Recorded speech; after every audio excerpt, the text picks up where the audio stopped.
Alright, well, welcome to our lecture recording for section 6.2.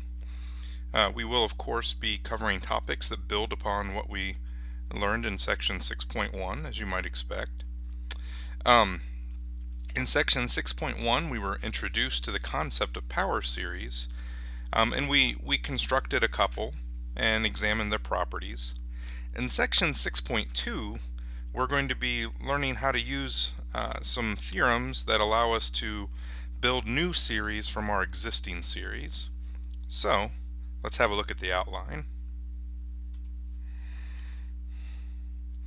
Alright, so here's our outline for section 6.2. Okay, opening discussion point is what I just mentioned. So, let's get right into an example that kind of illustrates the idea of this section. So here's a power series that we constructed in section 6.1. Okay, we built a power series for the function y equals e to the x, and we found that the nth term of the power series for that function is x to the n over n factorial. Okay, now we're going to use this fact to build a power series for hyperbolic cosine. Now it's been a little while since we've talked about hyperbolic cosine, but earlier in the course we learned that hyperbolic cosine is really just a sum of exponential functions, 1/2 e to the x plus 1/2 e to the negative x. Alright, let's put that information to use then.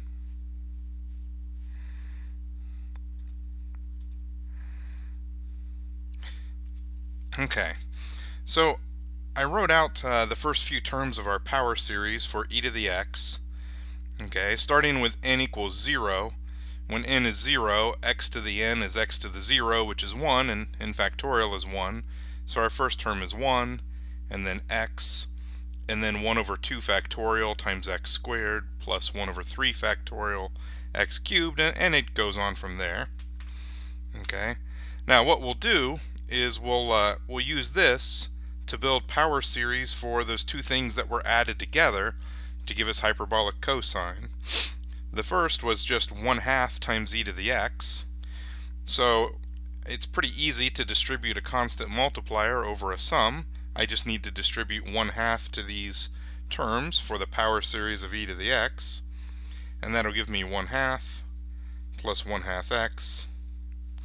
Well, let me see now. It'll be 1/2 times 1 over 2 factorial x squared plus 1/2 times 1 over 3 factorial x cubed plus 1/2 times 1 over 4 factorial x to the 4, and then it'll keep going.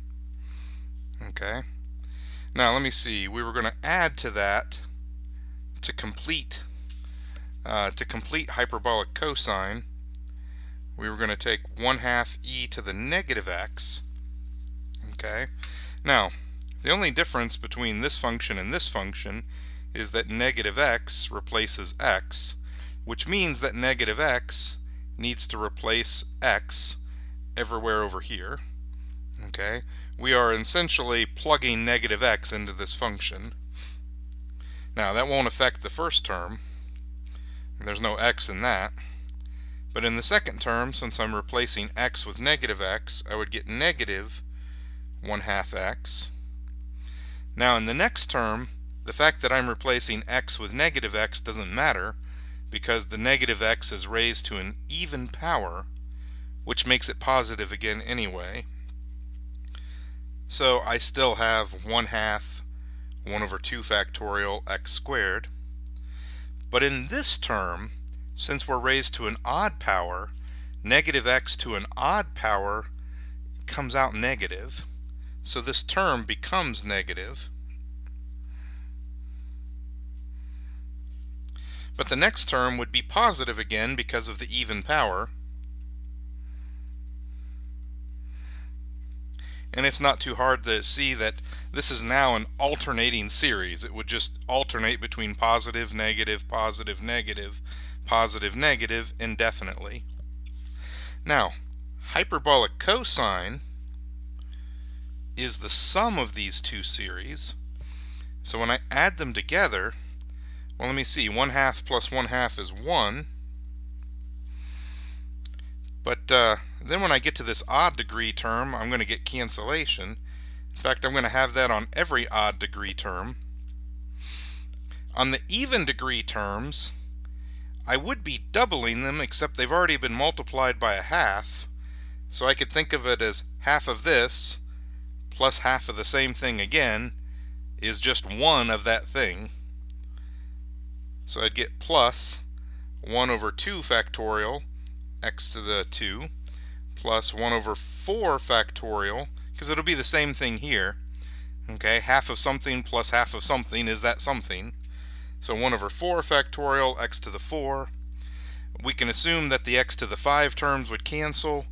With the x to the 6 terms, we would get something similar. 1 over 6 factorial x to the 6th. And then it would continue. Okay, now whenever I can, I like to take my result and put it back into sigma notation. And I gotta tell you, we could have left everything in sigma notation, but I usually find it a little clearer when I'm adding series or combining them in some way to write out a few terms and then get the first few terms of my end result. And usually if I do that, I'm able to then deduce from those terms, or really induce from those terms, a formula for the nth term. So I'm looking at a sum. Well, let me see. I only want even powers of x. So I don't want x to the n, I want x to the 2n. And it's the same with the factorials.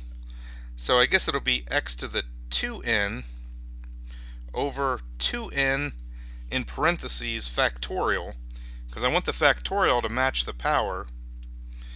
Okay. Now I need to think about what my starting point is.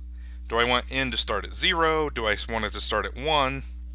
It looks to me like I want to go with 0 because my first term is going to be a 1. So if I start with n equals 1, I would actually be picking up on the second term. So we'll let n go from 0 to infinity. And if we've done everything correctly, that should be a power series for hyperbolic cosine. All right, let's use Desmos to just see if that looks right. Do kind of a quick feasibility test.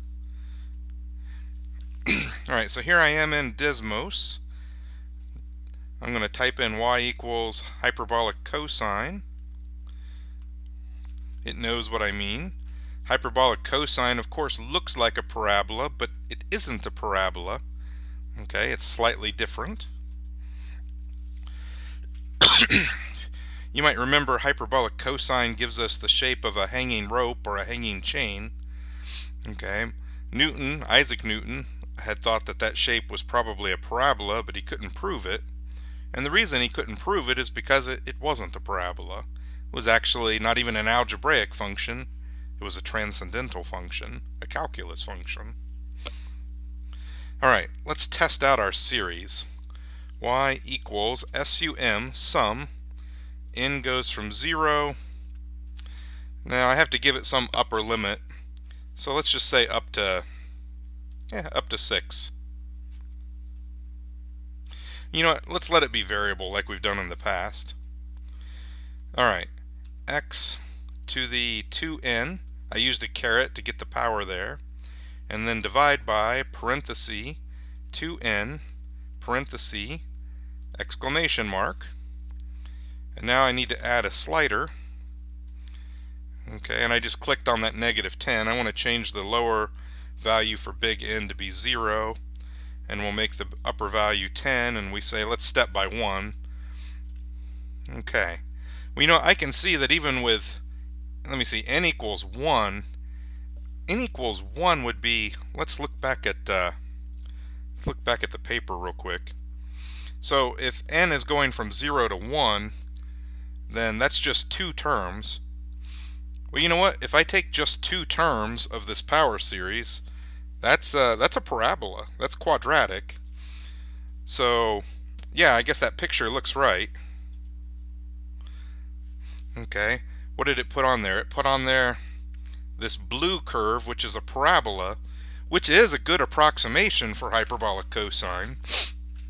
Okay, but it's not a perfect approximation. Okay, however, this series I can see is centered at 0 just by the fact that I have x to a power and not x minus something else to a power. So I would expect the approximation to be pretty good right around the vicinity of 0, and it is. Okay, right around the vicinity of 0, the curves are merged together. Okay, but it should be the case that if I increase the upper value of the sum and start including more terms from the power series, I should get an approximating curve, that's the blue curve, that follows the red curve farther and farther out from 0. So let's just see. Oh yeah, I just added one more term and now it's following it far enough out that I can really only see a little bit of separation right here at the top of the screen. Let's maybe take the picture up and do another term. Oh yeah. Oh, this is great. I mean, we're only up to 4 terms, n equals 3 when the first one was n equals 0. First 4 terms of the power series is giving me something that looks like a really excellent approximation for hyperbolic cosine, at least out to say maybe 3 or 4. Okay, if I want to take my picture up, let's take the vertical view up so we can see a little further out to the sides. Let's maybe go up to 100. Okay, I can see that eventually if x gets far enough away from 0, I get that separation again. But if I just needed a good approximation from, say, -3 to 3, I'd feel pretty confident about even just these first 4 terms of this power series. And if I need further than that, I can always add more terms. Okay, yeah, that tightened it up quite a bit. Alright, well, that was just a feasibility test. I'm now convinced that we did that correctly. We can correctly constructed a power series for hyperbolic cosine. This is a good way you could check yourself. Okay, even if you've pretty much got the idea right, you could get off by one little detail somewhere, and that should reveal itself when you start doing a graphical presentation like this, a graphical analysis. Alright, well, so let's get back onto our outline. Okay, our outline says we should have a look at a theorem on page 544, which summarizes some things we know we can do that involve combining power series. Alright. Well, here's the theorem that was being referenced. It's on the first page of section 6.2 in our textbook. Okay, so this theorem actually has 3 parts to it. Okay, the first part tells me that if I have power series for 2 separate functions, then I can get a power series either for the sum of those 2 functions or the difference of those 2 functions by taking their terms and adding or subtracting them term by term. Adding the first term to the first term of the second series and the second term of the first series to the second term of the second series and so on. Okay. Notice that it indicates that if the 2 functions have the same interval of convergence, then the sum will also have that interval of convergence, what the book is calling capital I. Now the second part here is telling me that if I have a power series for a function already, so say f of x is some function that I know the power series for, then I can get a power series for f of x times a power of x by just multiplying that power of x through the power series of f. Okay, basically exactly what you would think. Okay, really it's capturing 2 things, multiplying by a power of x and or multiplying by a constant. We've already done that. Okay, but this is just verifying that yeah, you can multiply a function by a constant, and that constant, it just multiplies through to every term of the power series. Okay, part 3 is also something we've already made use of. Part 3 is again saying, hey, if you got a power series for a function, you can get a power series for what that function would turn into if you plug in either a constant or a power of x, or even both. you just plug that constant or that power of x in where the x goes. Okay, in where the x goes in the power series. Okay, so we did that. We plugged in negative x for x. Okay, that was a constant times x. But we could also plug in x squared or x cubed for x, and it would just go right into the power series. Okay, we made use of that actually already in the previous section. We just didn't explicitly say what theorem we were using. Okay, but here, this theorem is kind of summarizing some basic manipulations of power series. So let's do a couple more examples just to kind of illustrate those other parts. Okay, construct a power series for x squared times e to the x. Okay, so let's have a look at our paper there.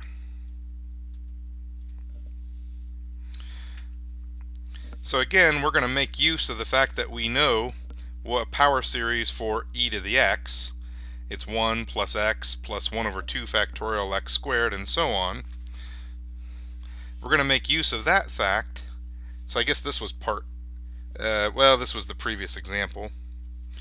New example, part A. Power series for e to the x. Power series for x squared times e to the x. So really that's x squared times, here's the power series for e to the x. Just rewrite this real quick. And dot dot dot dot. Okay, our theorem says basically, we can just distribute that x squared through. Alright, so that would give me x squared plus x cubed plus 1 over 2 factorial x to the 4 plus 1 over 3 factorial x to the 3 plus 1 over, I'm sorry, that's not x to the 3. That x to the 3 should be multiplied by an x squared. So that should be an x to the 5. And then a 1 over 4 factorial x to the 6th. And so on. Okay, so that would be, well, let me see. The factorial really wasn't altered by that. So I think I'll write the sum like I had it before. Okay, sum from n equals 0 to infinity. The denominator is just going to be, what was it? It was n factorial. Okay, that was the denominator of e to the x. But in the numerator, we don't really have x to the n. We have x to the, well, let me see, if n starting at 0 and the power is starting at 2. Okay, but it's not jumping by 2s. If it was jumping by 2s, then I'd want to do like 2 times n. But it's not. It's jumping by 1s. So instead of manipulating n with multiplication, I want to manipulate it with addition. N plus 2. So that when n is 0, I'll get 2. But when n is 1, I'll get 3. And when n is 2, I'll get 4. And that looks right. Now, in this one, it actually, because this one's fairly simple, we probably could have done this one without really writing out the terms. We could have just said, hey, x squared e to the x is x squared times, and then here's the power series for e to the x written in sigma notation. Okay, the theorem basically says we can bring that x squared inside the summation. Basically, anything that doesn't have an n in it can come inside the summation because n is the only thing that's varying from one term to the next in the summation. Anything without an n in it is a constant as far as the sum is concerned. Even though we know x can be varied, it's not variable with respect to what term of the sum you're in.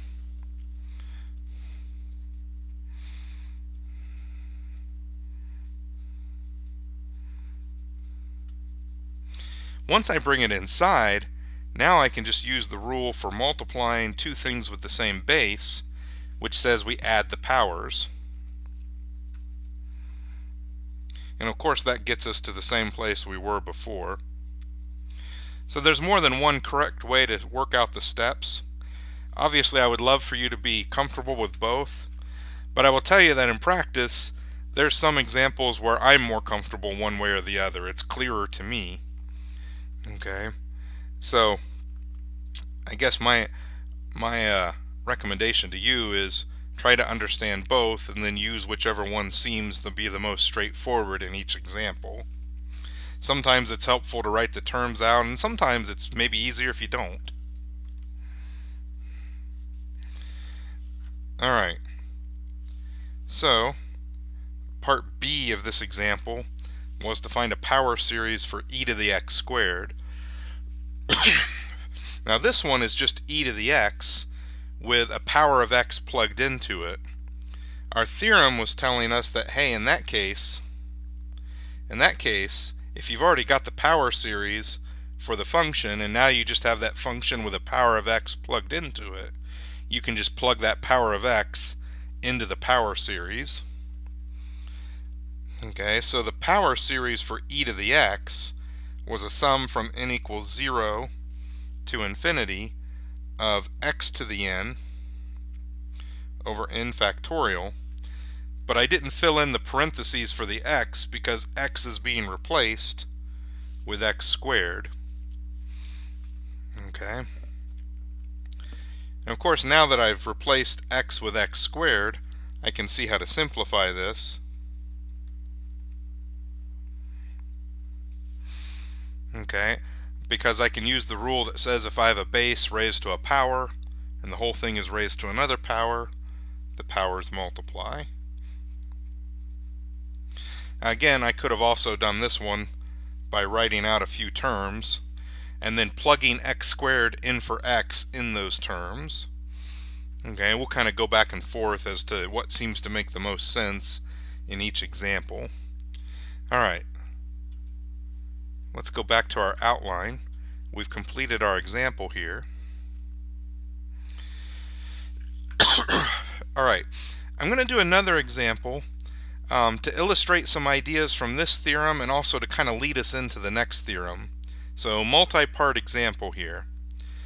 Okay, first part, we're going to construct a power series for 1 over 1 minus x squared by plugging x squared into this power series for 1 over 1 minus x. Okay.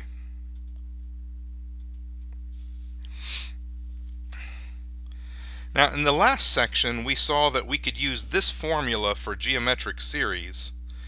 Okay, the formula that says the sum of a geometric series where n goes from 0 to infinity, and we have ar to the n. Okay, the sum of a geometric series of the form a times r to the n, where n goes from 0 to infinity, is a over 1 minus r. Okay, if the absolute value of r is less than 1. So that's a formula we learned back in chapter 5, but in the last section we saw that we could use that to take some rational functions and easily convert them into power series. Okay, so for example, if I have the rational function 1 over 1 minus x, this matches up with that formula pretty nicely. I can just let 1 play the role of a and x play the role of r and say, hey, by the geometric series formula, this is a sum where n goes from 0 to infinity of 1 times x to the n, so just x to the n. Okay, we did that sort of thing in the last section.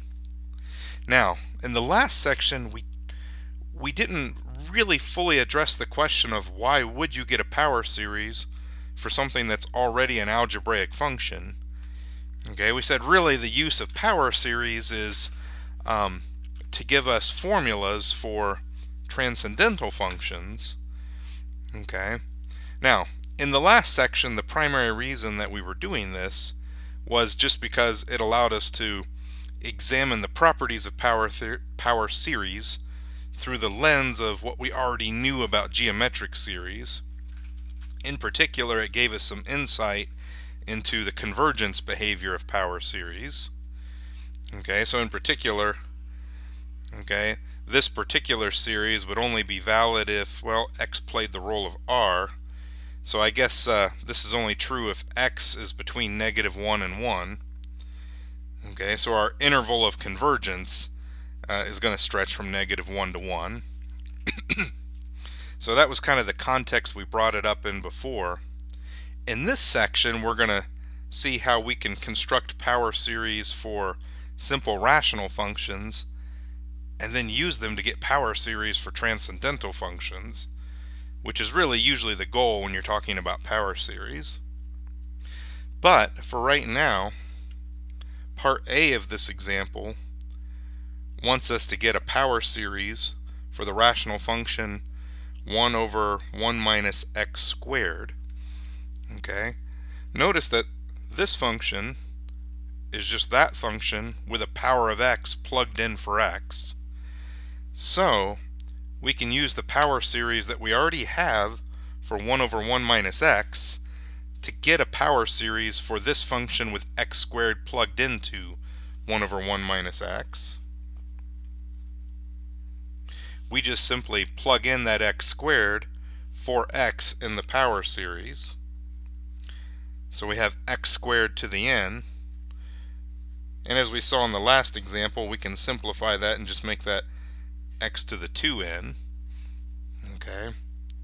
So that would be what? That'd be 1 plus x squared plus x to the 4th, and so on. Now, so I guess technically we were using the third part of our theorem. Let's go back and use that first part where we were adding functions. Okay, 1 over 1 minus x squared could be rewritten like this. This denominator, this is a difference of squares. So you guys learned a long time ago in algebra that you can factor a difference of squares. Okay, something like 1 minus x squared could factor as 1 minus x times 1 plus x. Now, more recently in this class, you guys learned that if you have a fraction that has multiple factors in the denominator, you can split that up into a sum or difference of fractions with just one of those factors each in their denominators, using the method of partial fractions. So, for the method of partial fractions, we're going to assume that this can be written as the sum of a fraction that has just 1 minus x in the denominator with another fraction that has just the 1 plus x in the denominator. Okay, the assumption of this method is that the numerators are constants, and we're going to work out what they are.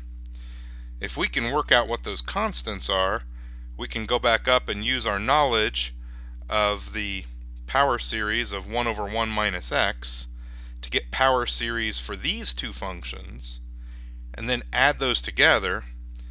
And if we do everything correctly, it should give us the same thing we got up here. Okay, because we're still really just working on this function y equals 1 over 1 minus x squared. Alright, let's do our partial fraction decomposition. We're going to home in on this equation right here. We're going to multiply both sides of the equation by this product that's in the denominator.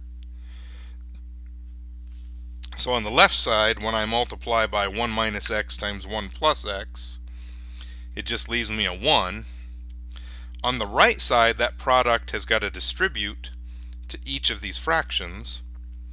So when I multiply the product by a over 1 minus x, the factors of 1 minus x will cancel, but a will still be multiplied by a factor of 1 plus x. And likewise, when I multiply that product by b over 1 plus x, the factors of 1 plus x would cancel, but b is still multiplied by a factor of 1 minus x. Now we'll choose strategic values of x to allow us to quickly figure out what a and b are.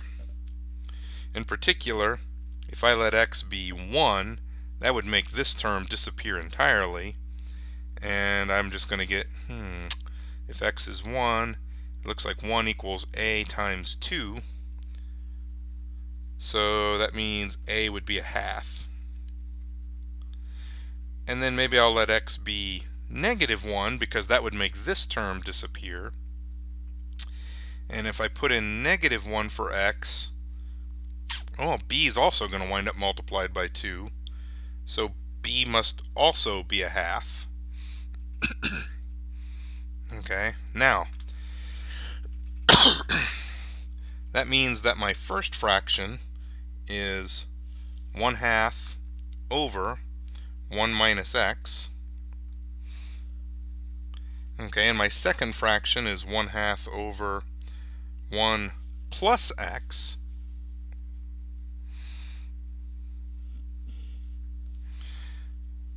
Now, 1/2 over 1 minus x is just 1/2 times 1 over 1 minus x. So, I can take my power series for 1 over 1 minus x and just multiply the whole thing by a half. So this would be 1/2 times the sum from n equals 0 to infinity of x to the n, and that 1/2 will just come in and go in front of each term.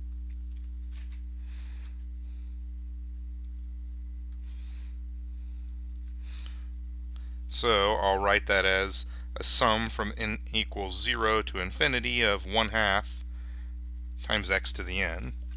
Now notice the 1/2 is multiplied by x to the n. It's not multiplied by x and then everything raised to the n. If I intended that, I would put parentheses around the 1/2 and the x.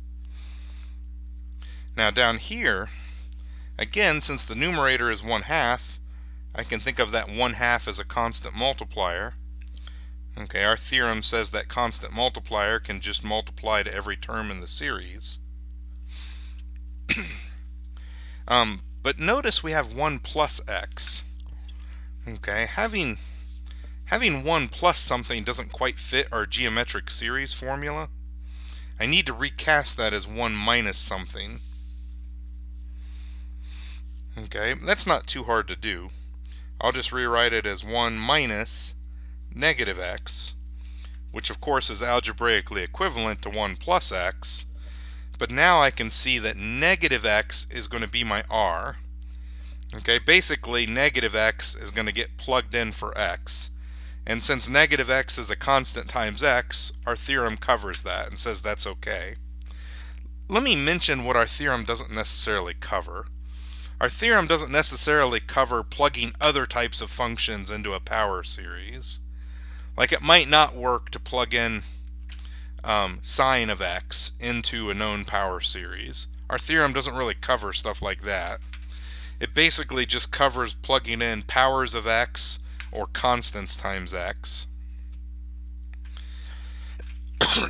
Okay, so this would be 1/2 times a sum from n equals 0 to infinity of -x to the n. And again, I can bring that 1/2 inside.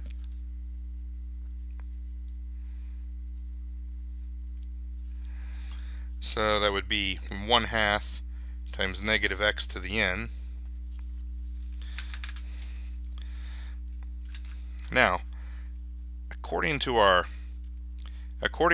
theorem, since these two fractions add up to be that fraction, it should be the case that if I want a power series for 1 over 1 minus x squared,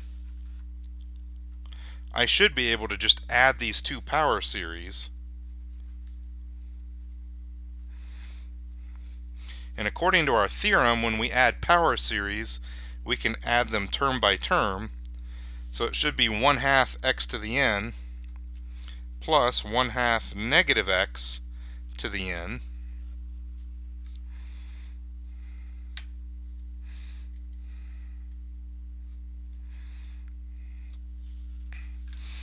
Okay, well, let's see if we can simplify that a little bit. Anytime you have a negative times something and it's raised to a power, that's really multiplication raised to a power. You can think of that as -1 times x raised to a power. Powers can distribute over multiplication.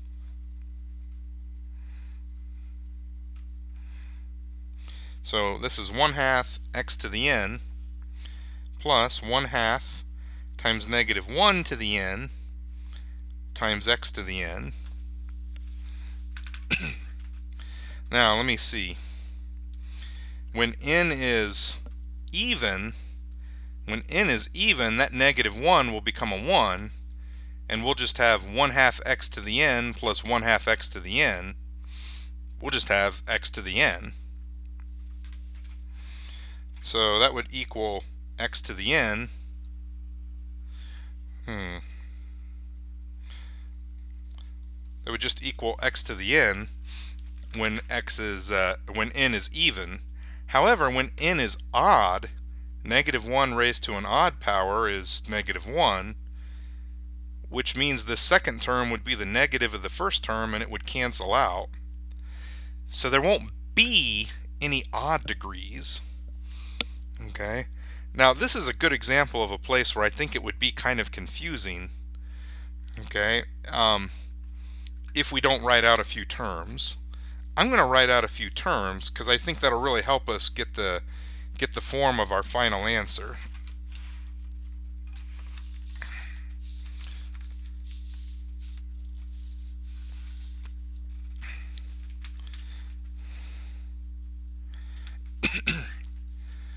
All right, so let me see. Equals equals. All right, we'll start with letting n be 0. When n is 0, x to the 0 is 0, is 1. So I would just have 1/2 plus 1/2 times 1 times 1. So it'd just be 1/2 plus 1/2 is 1. Okay. Now when n is 1, then I would get 1/2 x, but then I would have minus 1/2 x, so it would cancel out. Okay, I'd get a 0 there. So skip that one. Now when n is 2, I would get 1/2 x squared. This would become a 1, and I'd get another 1/2 x squared. 1/2 x squared plus 1/2 x squared is x squared. All right, this is looking right. Okay, this was kind of a roundabout way to get our answer. Okay, but remember, we already know from part A that the answer should look like 1 plus x squared plus x to the 4th. Okay, and we should just have those even powers. Okay, so it does look like we got the same thing. Took a little longer to get there, but part of the idea here is just to see that it came out the same. Okay, I know that when n is 3, we would again get everything to cancel out. But when then n is 4, we'd get 1/2 x to the 4 plus another 1/2 x to the 4, which is x to the 4. So yeah, this is looking good. This is coming out the same. Okay.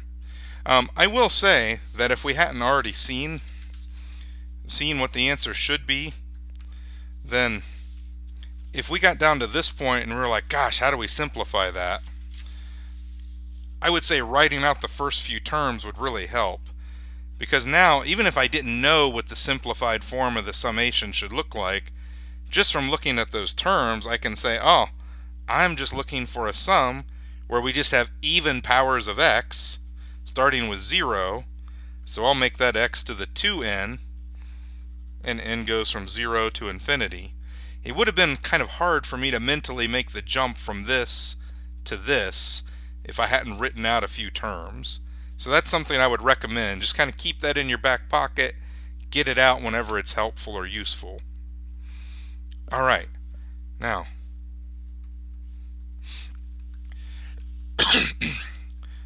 one more part to this example. We're going to do the same thing a third time. Okay, we're going to compute a power series for 1/1 minus x squared. So in the end, the answer better come out to be this again. Okay, just a sum of even powers of x. Okay, we've done it with two different approaches. Now we're going to do it with a third approach that kind of leads us to our next theorem. Okay, remember at the beginning of the last example we factored the denominator. Okay, we factored it as 1 minus x times 1 plus x. Okay, and then from there in part B we used partial fractions to split this up as a sum. Okay, but an even easier way to split this up would be to split this up as a product. Okay, I could rewrite this as 1 over 1 minus x times 1 over 1 plus x.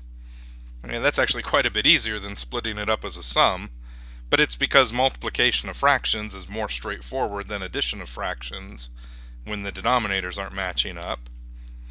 Okay. Let me put those in parentheses. Now, I know the power series for this, and I know the power series for that. Okay, so I'm going to say this. So, 1 over 1 minus x squared, since it equals the product of these things, it equals the products of their power series. So the power series for this one was just powers of x.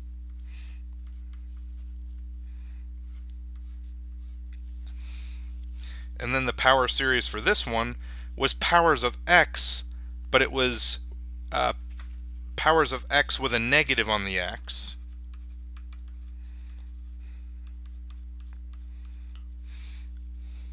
So when we write that out, the first series looked like 1 plus x squared plus x cubed plus x to the fourth, and then so on.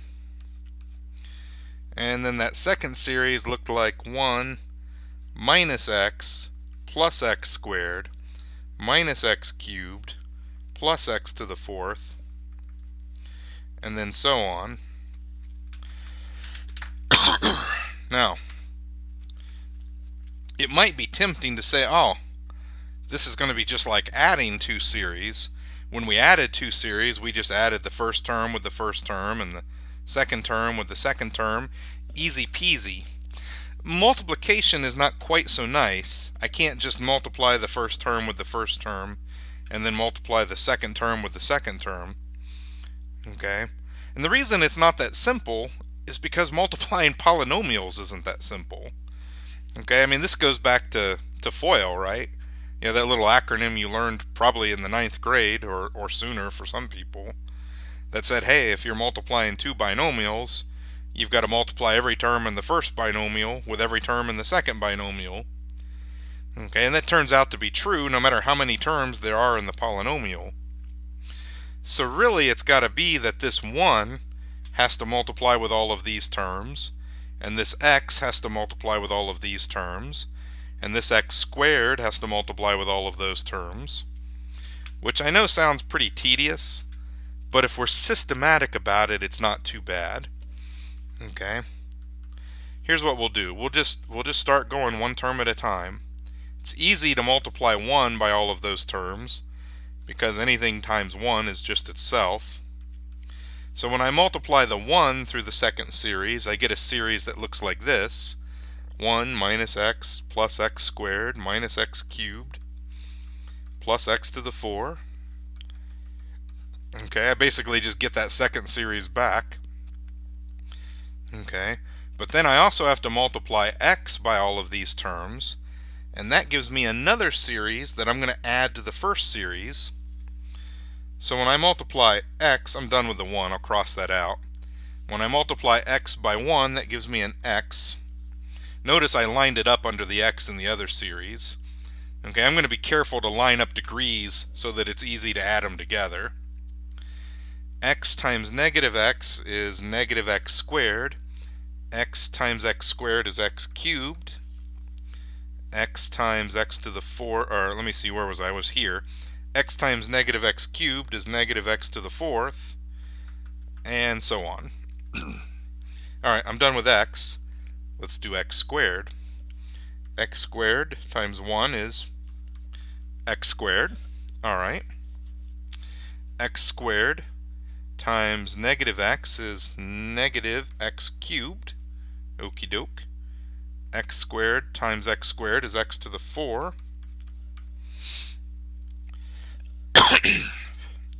And then, let me see, x squared times, well, I don't need any more. Let's do one more term. Let's do x cubed, at least one more. X cubed times 1. Alright, that'll give me an x cubed. X cubed times x, that'll give me a minus x to the 4. Okay, and then it would continue. So now I'm up to 4 series that I'm adding together. Okay, let's do one more. X to the 4th times 1 would give me an x to the 4th, and then it would go on from there. Okay, now I can see that when I start adding these series together, only one series has a constant term, so my final result is going to have a 1. And notice my x terms will cancel out. 2 of my x squared terms will cancel out, but I'm left with 1. So the next term will be an x squared. Alright, this matches our expectations from the previous examples. Good, good, good. And then let me see. It looks like all of my x to the 3 terms are going to cancel out, so there's no x to the 3. Most of the x to the 4 terms cancel out, but I am left with 1. Now notice, in the next series, I would start with multiplying x to the 5 by 1. So in the next series, there wouldn't be an x to the 4 term. So I know nothing's ever going to cancel that guy out. Okay.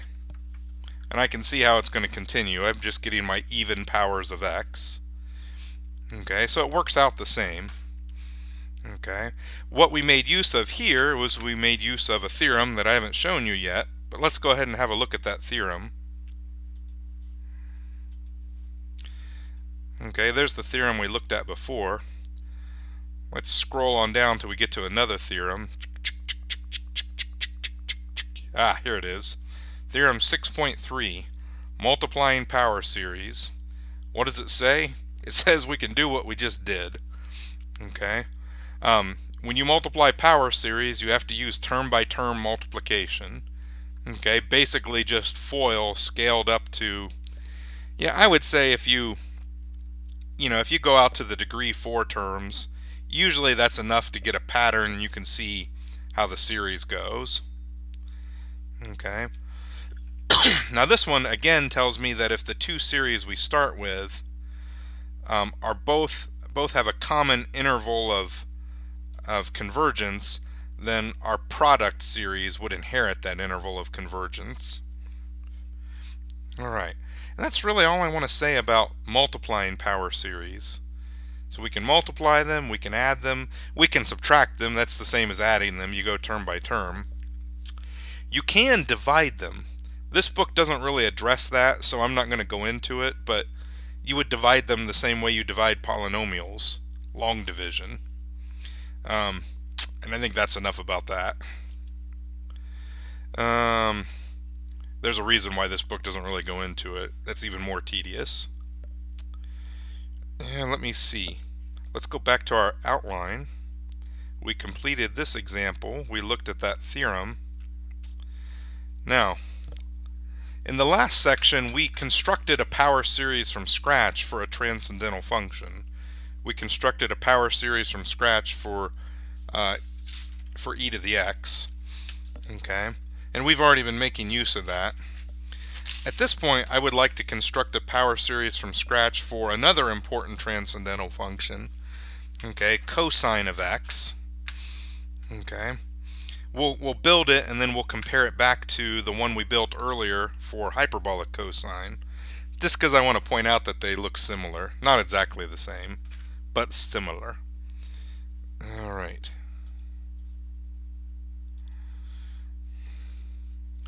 You know, I think I'll get a fresh sheet here rather than flipping over a sheet. Alright, so here's the deal. When we're building one from scratch, now this is assuming that we can't make use of what we know about geometric series. If we're building one from scratch, then we basically just have to assume that there's one and see if we can find its coefficients.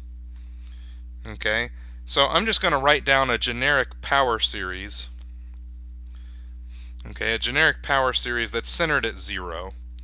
I didn't explicitly say that it would be centered at 0, but that's what I intended for this one.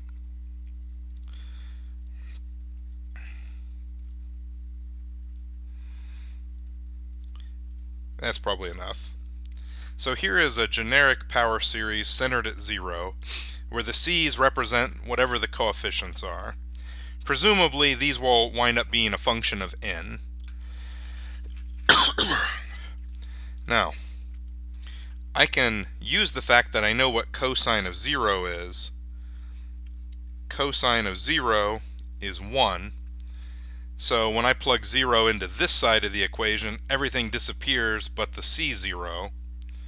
So 1 equals c sub 0. Okay, this is a typical thing we're going to do. Generally speaking, the value that we center the series at is the value that we know we can plug into the function and get a value for. Okay, so there needs to be at least one x value that we know the y value of when it's plugged into the function, okay, in order to build our power series. Often that's 0, but not always. For some functions, it's more convenient to center it somewhere else. Or sometimes it's convenient to center the series somewhere else because somewhere else is where we need to get good approximations at. Okay, but often we default to 0. Okay, a good choice for cosine. Now, when I take the first derivative of cosine is negative sine of x. I am going to differentiate my power series term by term. So when I differentiate term by term, the c sub 0 goes away. It's just a constant term. And then c1 times x is a constant times x. So that just leaves the constant when I take the derivative. When I take the derivative of this term, take the derivative of that term, that's going to be 2c2x. So 2c2x, and then 3c3x squared. Okay, and then likewise 4c4x to the 3, and 5c5x to the 4, and 6c6x to the 5. Not a very hard pattern to follow. Now, I also know what negative sine of 0 is. Okay, negative sine of 0 is 0. But when I plug 0 in on this side of the equation, everything disappears but that c1. So, c1 equals 0. Okay, so I know c0, I know c1. Okay, now let's differentiate again. Okay, if I take the derivative of negative sine, the derivative of sine is cosine. Let's start putting squares around these. Okay, the derivative of sine is cosine, so the derivative of negative sine is negative cosine. But again, I'm just going to differentiate term by term. So the c1 is the constant term, it goes away. The derivative of 2c2x is just 2c2. Okay, the derivative of 3c3x squared, and let me see, differentiating will bring a 2 down, so that'll be plus 6c3x, just x. Okay, and then plus 12c4x squared, and 20c5x to the 3, and 30c6x to the 4, and so on. Okay. Now, we said before that cosine of 0 is 1. So let me see. Negative cosine of 0, I guess, would be negative 1. But when I plug 0 in on this side of the equation, everything disappears except for the 2c2. So let me see, I guess that means, so negative 1 equals 2c2. So c2 equals negative 1/2. Alright, let's keep going. A couple more iterations and I think the pattern will be pretty clear. Let's differentiate again. Alright, the derivative of cosine is negative sine, but since there's already a negative on there, I guess this time the derivative is just sine. And if I come up here and differentiate term by term, first term is a constant, it'll disappear. Derivative of the second term will be that 6c3. And then let me see, 2 times 12, so that'll be 24 c4x plus 60 c5x squared plus 120 c6x to the 3, and so on. Now, sine of 0 is 0, so 0 equals 6c3, which implies that c3 equals 0. You know, I'm beginning to think that for odd values of n, cn is just always going to be 0. And in fact, I feel pretty confident about it because the derivative is just going to keep flipping between cosines and sines. But every time we hit sine, that's going to zero out my next coefficient. So I'm kind of thinking we're probably only going to have even values of n. Alright, let's go one more. So if I differentiate one more time, derivative of sine is cosine. Yeah, that's kind of nice because it brings us full circle. Cosine, well, let me see. When I take the derivative here, that goes away. When I take the derivative here, that's an x, so I just get the 24 c4, and then I bring down a 2, I get 120 c5x plus 3 times 120 is 360 c6x squared, and it keeps going. Now, cosine of 0 is 1. Cosine of 0 is 1. So that tells me that 1 equals 24c4, which implies that c4 is 1 over 24. And of course 24 is 4 factorial. Okay, and I know that that's how we got the 24, because we brought down a 2 and then a 3 and then a 4 to get to that 24. Okay, originally c4 was in front of x to the 4, but after we differentiated 4 times, we brought down a 4, a 3, a 2, okay, a 1. Okay, we got our 4 factorial. And that c2, we could have thought of that as 1 over 2 factorial. It's also a negative there. Okay, and I guess we could think of that as 1 over 0 factorial. So, when we put all that together, we can say cosine of x apparently is 1. And then there's no x term, but for the x squared term, the coefficient was negative 1/2 x squared. We'll make that a 2 factorial, plus 1 over 4 factorial x to the 4th. Presumably the x to the 5th term would have gotten zeroed out by a sign on the next derivative. For the x to the 6th term, I'm assuming I would have gotten a 1 over 6 factorial x to the 6th, but probably we would have kept getting alternating signs because the signs of the derivative is going to keep alternating. The next one would have been negative sine and then negative cosine.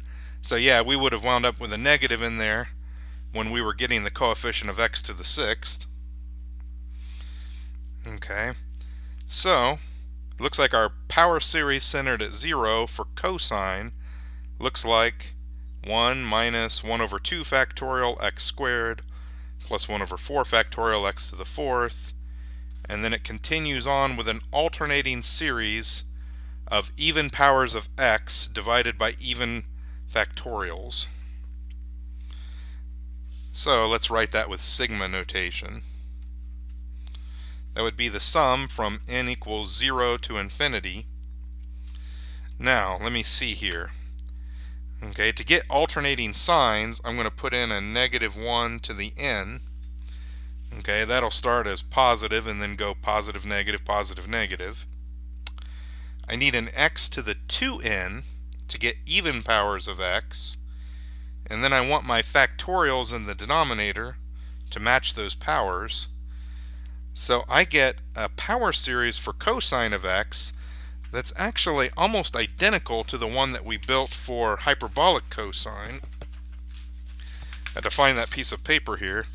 Aha, there's the one we built for hyperbolic cosine. Almost identical.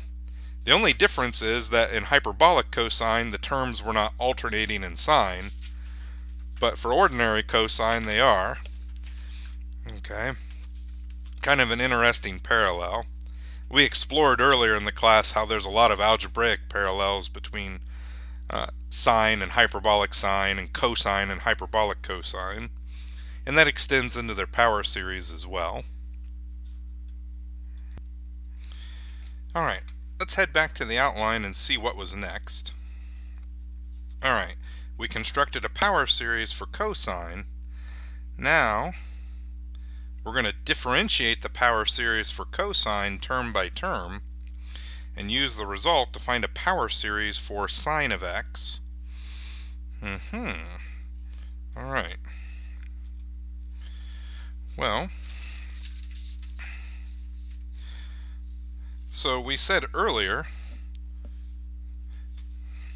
that the derivative of cosine is negative sine.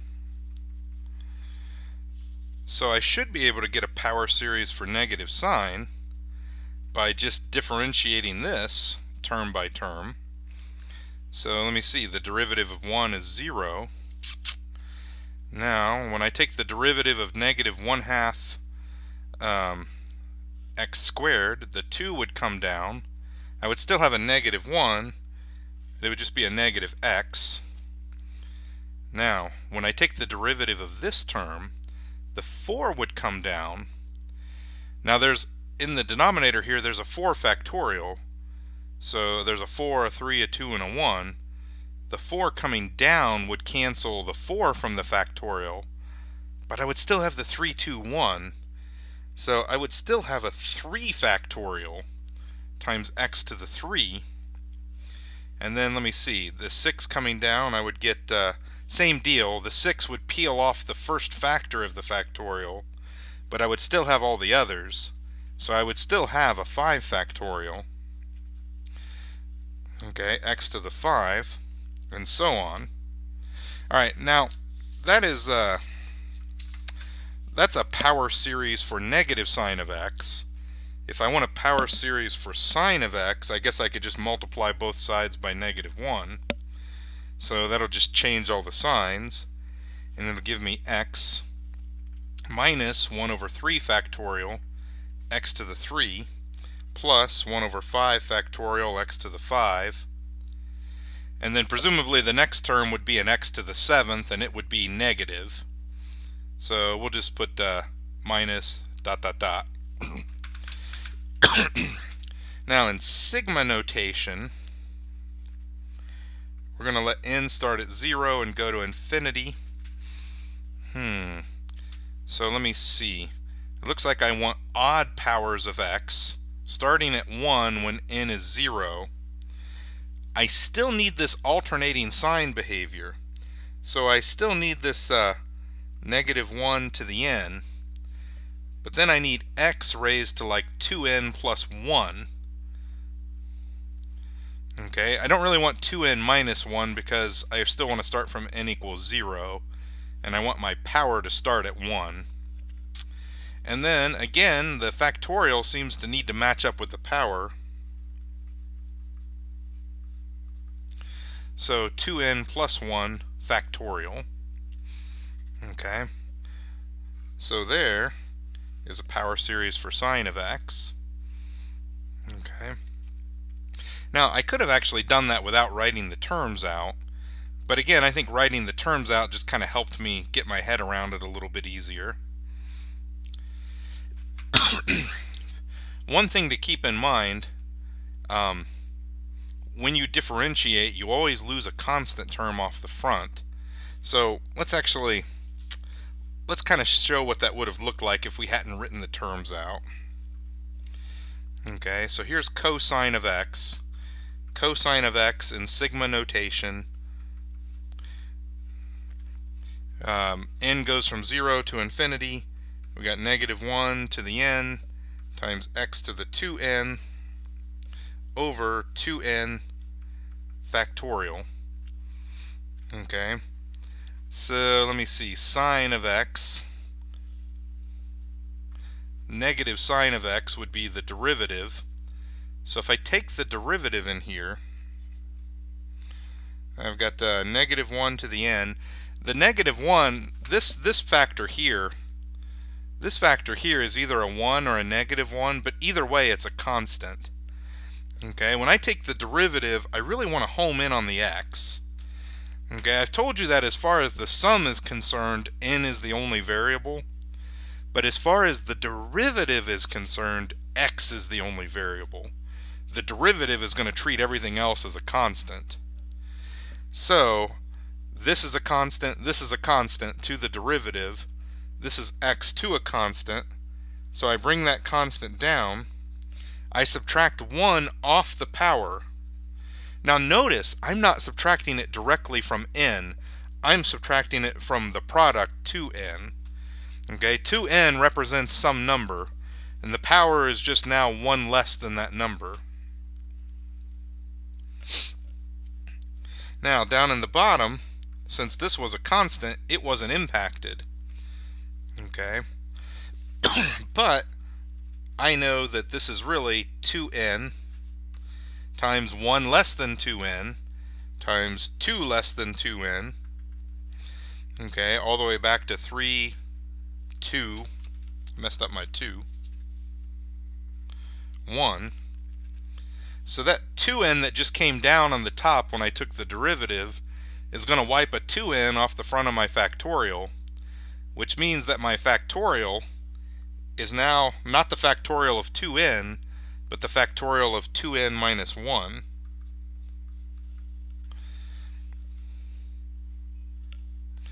So negative sine would be equal to a sum of -1 to the n, x to the 2n minus 1 over 2n minus 1 factorial.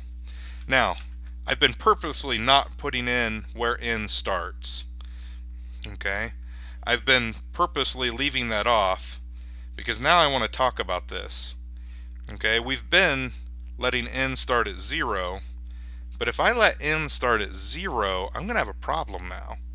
Because if I let n start at 0, then the power of x is going to start at -1. And I know that it shouldn't. I know that it should be starting at 1. Okay, here's the deal. Whenever you take a derivative, you know that if the original function led off with a constant term, you lost the first term. So if you know that differentiating is wiping out your first term, that automatically means n starts at 1 instead of infinity, instead of 0. Still goes to infinity.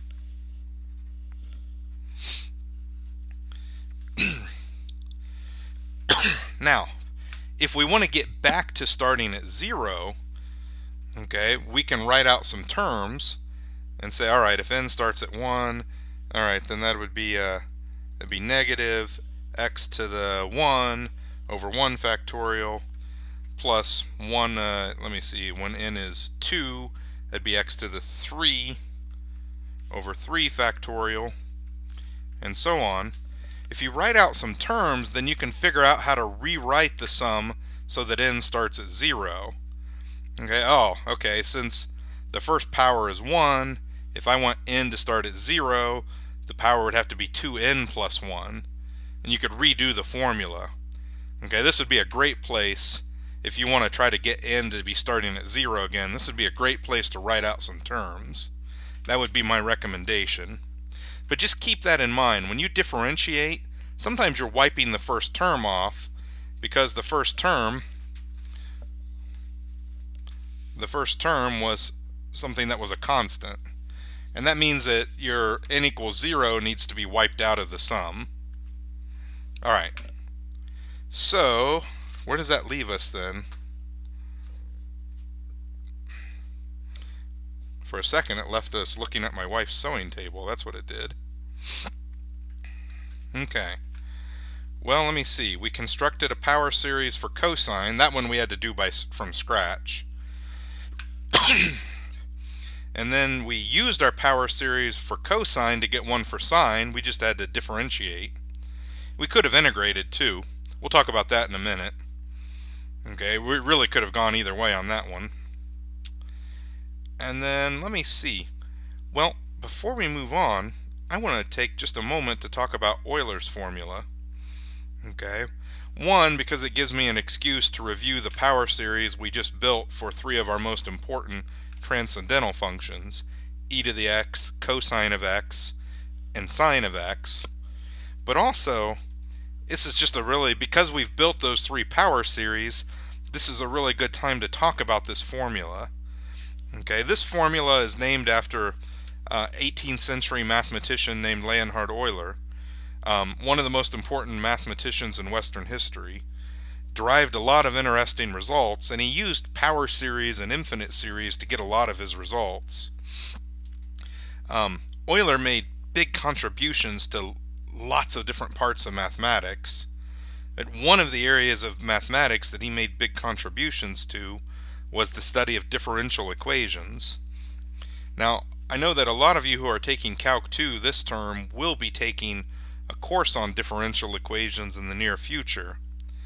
I've already told you previously that the function y equals e to the x plays a big role in differential equations because it's a function that's equal to its own derivative. So it comes up in our solutions a lot. But sometimes we wind up getting a solution that looks like y equals e to the ix, where I refers to the square root of -1. And sometimes that can be, well, when that happens, it's a little tricky to interpret that because, I is not a real number. We don't really want an answer that's stuck with an I in it. But there's a method for transforming that into something that doesn't have an I in it. Okay, and that method involves using Euler's formula, which relates these three major transcendental functions. And Euler's formula comes from an examination of their power series. So let's have a look at that.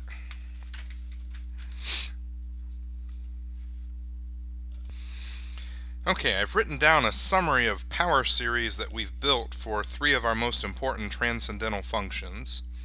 Here's the power series for e to the x.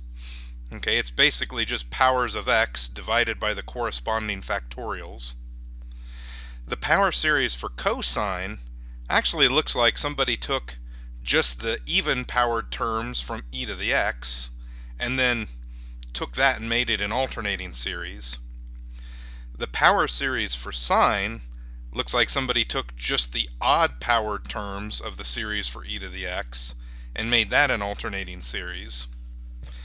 Honestly, once you write the three of them out and put them next to each other like this, it's actually kind of hard not to wonder if we couldn't come up with some relationship between these three important transcendental functions that all play pretty important roles in lots of areas of mathematics, but in particular in differential equations.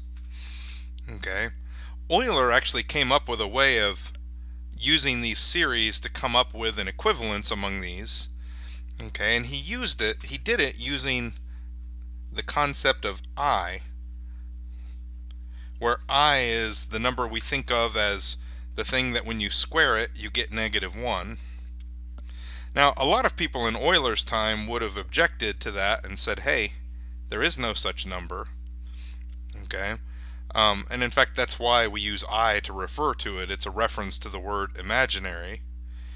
That did not bother Euler at all, nor does it bother modern mathematicians. Philosophically, modern mathematicians have come to view numbers as something that we built, tools that we have constructed, we don't really any longer think of numbers as being something that's inherent to the universe. Now, there are still some people who think of numbers as having an independent reality, but the majority of mathematicians don't really think of numbers that way anymore.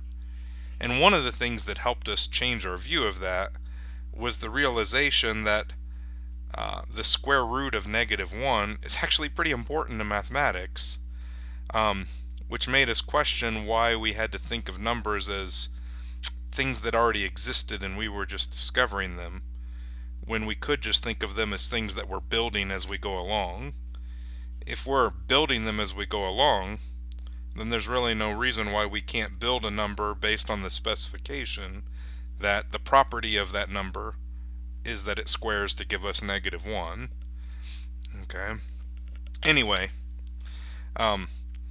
it was really the fact that this quantity helped us make this connection, and then helped us solve some differential equations that helped us better understand some real physics problems, things that involve like electric circuits and masses that are oscillating. It was the fact that this played such a big role in that helped to change people's minds about it. I would say people's minds were already in transition during Euler's time, but this here was a key step in helping people to think differently about what it even means to be a number. So anyway, here's how this comes into play. Since I already have a power series for e to the x, if I want a power series for e to the ix, that's just a constant times x. Now, it's not a real number. Our theorem did call for the constant to be a real number, but it turns out that the theorem works even for imaginary numbers. So, I mean, that's really just a constant times x. So following our theorem, we should just be able to plug ix into this power series. So then this becomes 1 plus ix plus 1 over 2 factorial times ix squared plus 1 over 3 factorial times ix cubed plus 1 over 4 factorial times ix to the fourth, and so on. So that's 1 plus ix. Now here the I gets squared. I squared is -1. So that's minus 1 over 2 factorial. And then x squared.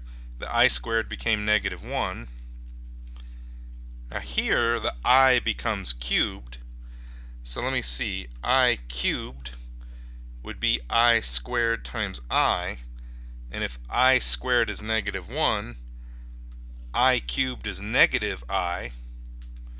So this becomes minus I times 1 over 3 factorial x cubed. And then let me see, I get I to the fourth on this one. Well, I to the fourth would be I squared times I squared. So -1 times -1 is 1. So the next term is just going to be 1 over 4 factorial x to the 4. So check out what we're getting. Every other term has an I, and every other term doesn't. If I look at the terms that don't have i's, that's just the power series for cosine. So I can say I've got a cosine of x there. Alright, now cross those guys out. If I look at the terms that have i's, that's just the power series for sine of x, and since that I is a multiple in every term, I can factor it out of the sum and say this is plus I times sine x, and that gets us Euler's formula. E to the ix equals cosine of x plus I sine of x. And I know that just taken by itself, it's like, okay, what does that do for us? But it actually does do some pretty neat things for us once we get into differential equations. It allows us to take solutions that look like dead ends and translate them into real functions that are correct solutions of real differential equations. So anyway, I thought this was a nice time to look at that. It incorporates what we've been learning and gives us a nice little result that many of you will make use of in the future. All right, let's get back to our outline. That's the end of the second page of the outline. There's one more theorem I want to have a look at. It's basically a theorem that just tells us that, yeah, we can differentiate and integrate power series like we were just doing. This one's on page 553 of the book.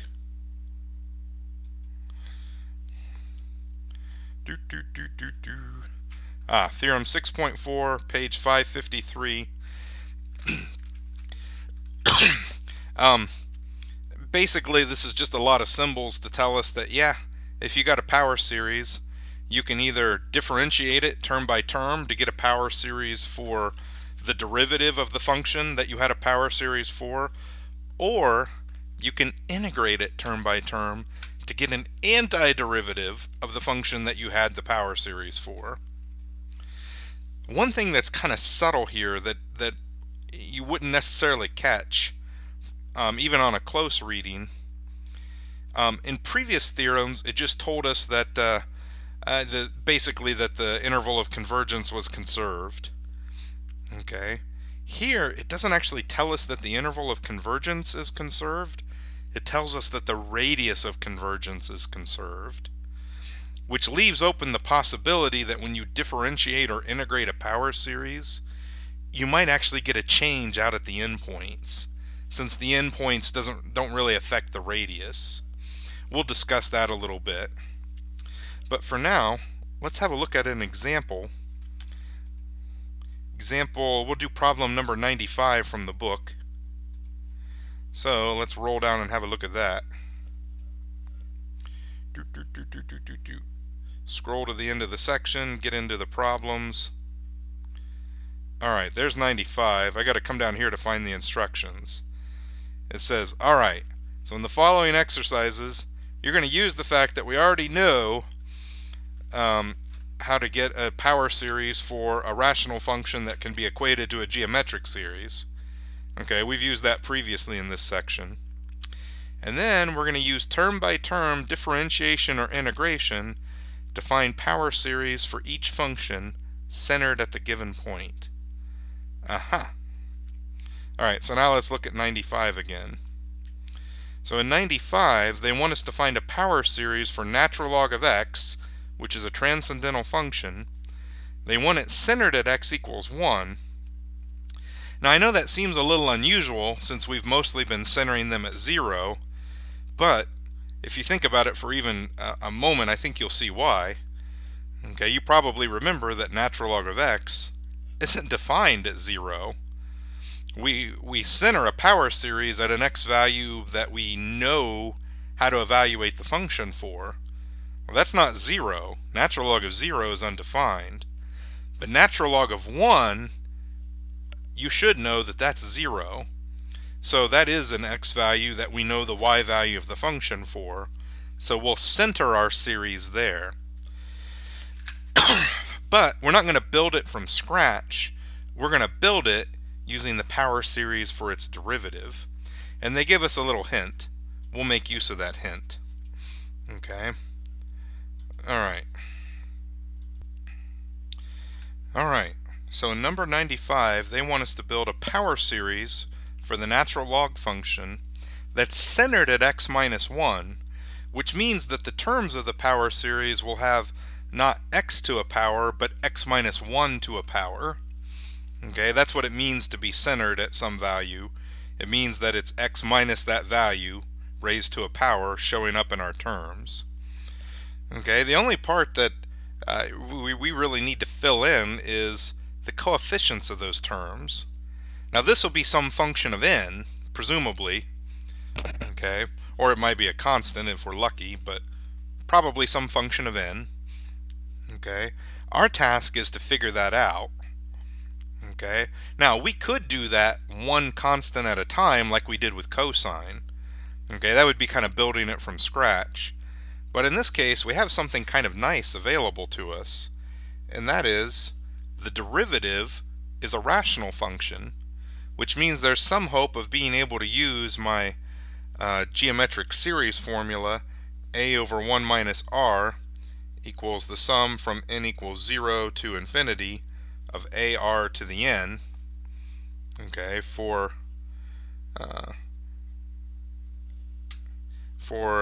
that's true when the absolute value of r is less than 1. Okay, there's some hope of being able to use that since the derivative is a rational function. We will have to do a little bit of manipulation though, okay, because we need this 1 minus something on the bottom. But the book kind of gives us a hint.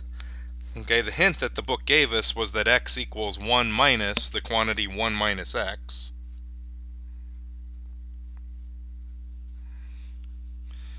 Okay, basically we wanted a 1 there, so we could pretty much just put 1 there, 1 minus, but then we got to think about what to put in the parentheses so that the bottom would still simplify to x. Okay, we could probably figure that out based on knowing what we want. But now we can apply our geometric series formula to say, hey, this would be a sum from n equals 0 to infinity. My a value is 1, so I don't need to do anything with that. My r value is 1 minus x, so this will be 1 minus x to the n. Okay. Now, notice that that's 1 minus x instead of x minus 1. That actually is kind of a problem. I really do want it to be x minus 1, not 1 minus x. Okay? And it's not just about having my answer in the correct form. If I leave it like this, it's going to screw with me when I start taking an antiderivative. So I need to do a little manipulation. I'm going to make use of the fact that if you factor negative 1 out of a difference, it reverses the order of the difference. But that negative 1 is still being raised to a power of n. So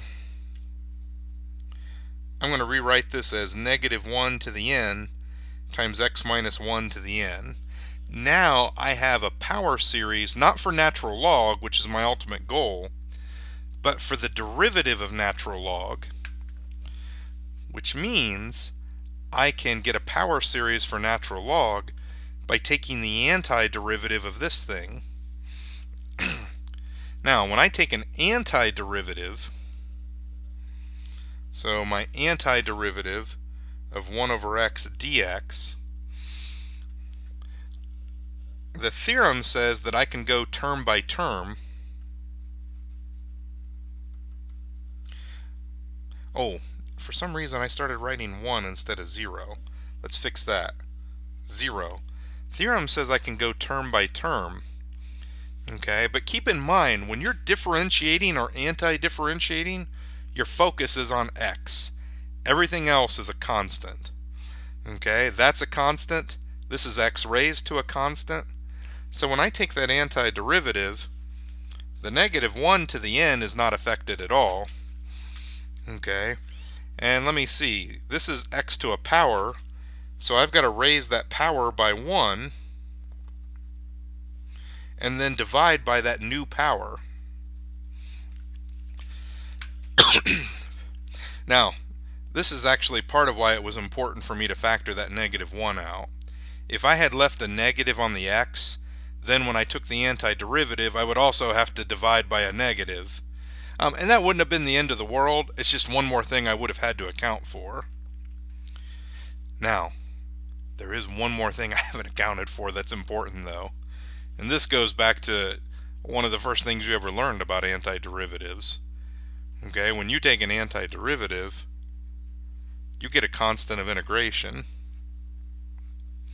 So on top of my power series, there's a constant of integration. Okay.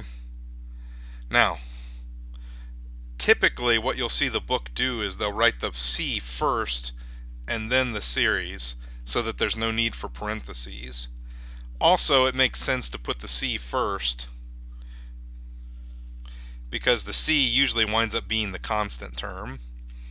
Okay, even if the series that we had before started out with a constant term, when we integrate, that constant usually becomes an x term, or in this case an x minus 1 term. So I've got a c plus, and then let me see, I'm going to have an x minus 1, and then I'm going to have minus and x minus 1 squared over 2, and then plus, it's going to be alternating, x minus 1 cubed over 3, and then minus, and so on. Okay, now that's the antiderivative of 1 over x dx. Okay, that's a general antiderivative where c could be any constant. Natural log of x is a specific antiderivative of 1 over x, okay, that corresponds to a specific value of c, okay, and to get that specific value, I'm now going to make use of that 1x value that I know the value of natural log for. Okay, natural log of 1 is 0. Okay, and when I plug 1 over here into this general antiderivative, all I get is c. Okay, so if I want a function of this form that zeroes out when I plug 1 in, c needs to be 0. So c needs to be 0 for this general antiderivative.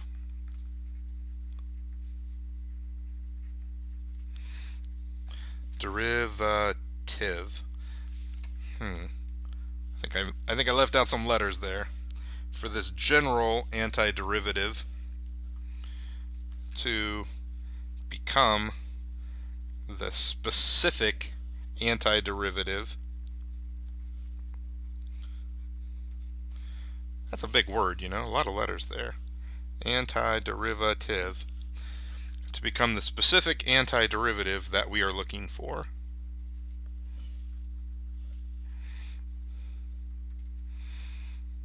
And by that I mean natural log of x. So, if I'm going to put in 0 for c, I can say that natural log of x would be, well, basically just these terms without a c. So really just this. Okay, but you got to take care of this part. You really do have to think about what is the c, because sometimes that constant of integration will turn out to be something other than 0. Okay.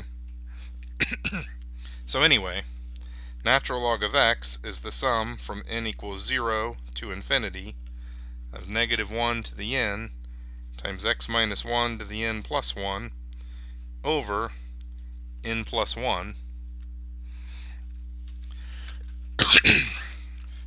All right, let's look back at our outline. We did example 95. Now there's a note here that we're getting towards the end of the outline. We're on page 3. There's not a lot left, but there's a note that gets at something I said when we were looking at that theorem a minute ago.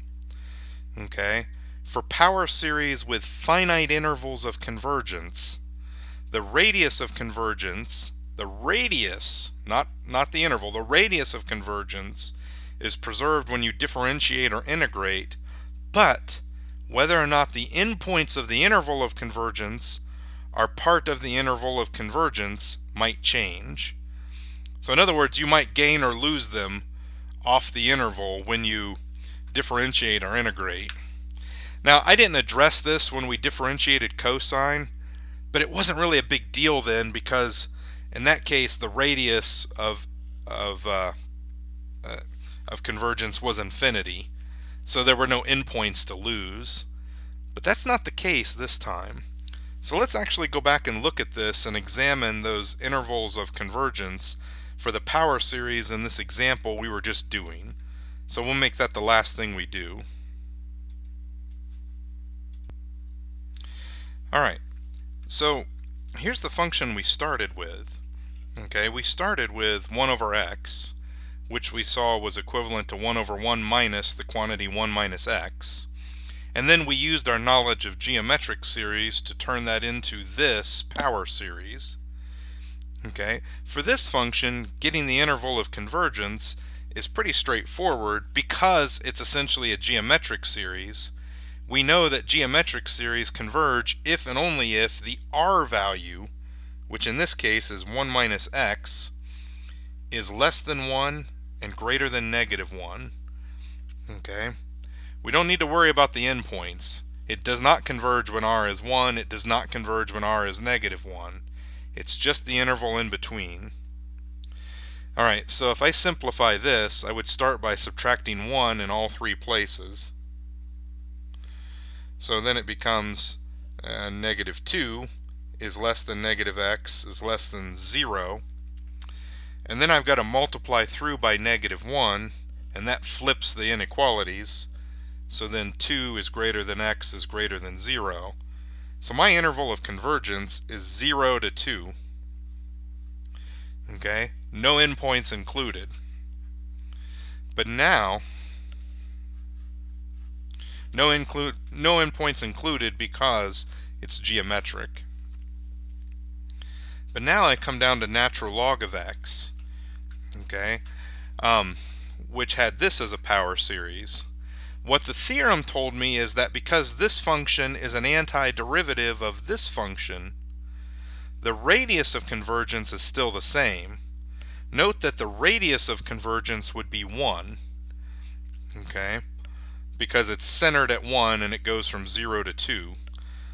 Okay, the radius of convergence is the same and it's centered in the same place, so the interval of convergence is at least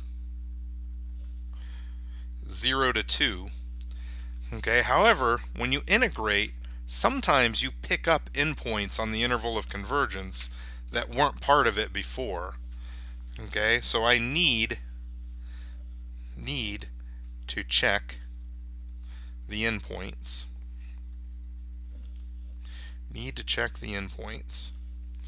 Okay, we'll start with x equals 0. Okay, if I put 0 in for x, I'm putting it in here, then my series becomes a sum from n equals 0 to infinity of -1 to the n times, well, if I put 0 in for x, I get -1 to the n plus 1 over n plus 1.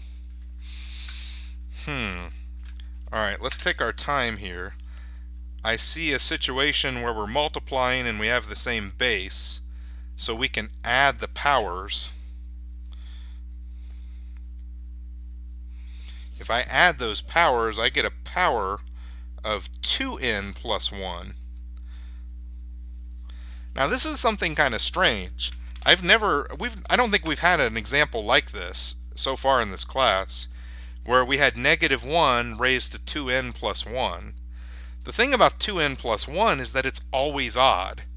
So if -1 is always raised to an odd power, that means the numerator is always -1.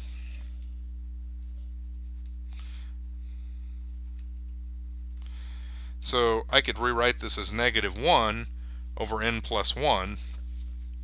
Now since it's always -1, I could factor that out, and this is just the series where the nth term is 1 over n plus 1.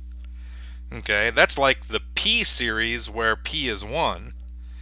Okay, and in fact if we did a comparison test, we could show that it has the same convergence as a p series where p is 1. Okay, this is divergent. I'm not going to go through all the details because we've talked about how to make that argument in previous sections, but the key thing is that's a divergent series, which means my power series is not convergent at x equals 0, which means the left endpoint not part of the interval of convergence. So no change there. But let's check the other end.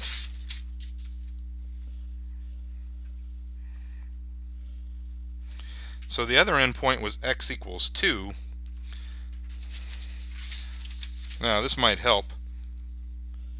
Okay, this is the power series, when I plug x equals 2 in, let me see, I get a sum from n equals 0 to infinity of negative 1 to the n. When I plug 2 in here, I'm going to get 1 to the n plus 1 over n plus 1. Well, 1 raised to any power is 1. So I can just drop that off entirely and say this is negative 1 to the n over n plus 1. Well, let me see here. If I write that out, that would start with a positive 1 over 1. So that would be 1. And then the next term would be negative, and that would be 2. 1 minus a half. And then it's plus a third and minus a fourth.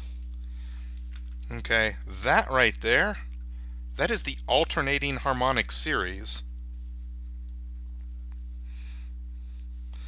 This is the alternating harmonic series.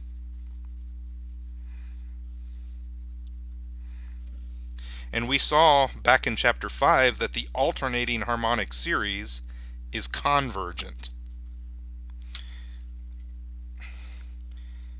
It is convergent, which means x equals 2 is in the interval of convergence.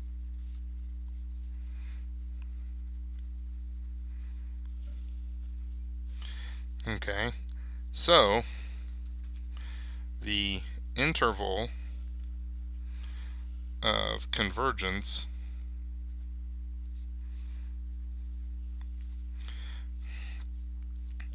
for this power series, the power series where n goes from 0 to infinity, and we had negative 1 to the n times x minus 1 to the n plus 1 over n plus 1, is the interval from 0 to 2, including the 2, so we'll put a bracket there.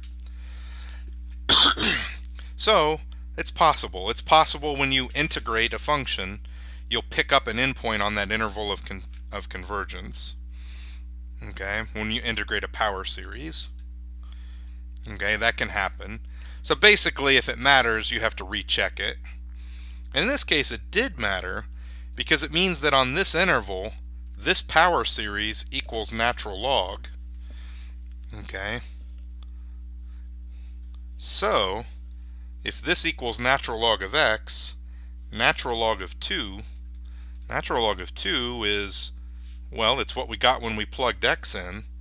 So natural log of 2 is 1 minus a half plus a third minus a fourth. Natural log of half is natural log of 2 is the sum of the harmonic series, the alternating harmonic series. Okay, the regular harmonic series has an infinite sum, but the alternating harmonic series, we had shown previously that it was convergent, but we really didn't have any insight into what number it converged to. But now we know that it converges to the natural log of 2, which is like 0.69 and change. Okay, it's actually kind of an interesting little result to wrap up the section with. Alright, well, that does take us to the end of our outline. So here's the homework problems for 6.2, the textbook homework problems, 96 and 102. Okay, 102 actually kind of builds on that thing we were just talking about. The natural log of 2 equals the sum of the alternating harmonic series. Okay, so make sure you do those problems. Let me know if you have any questions.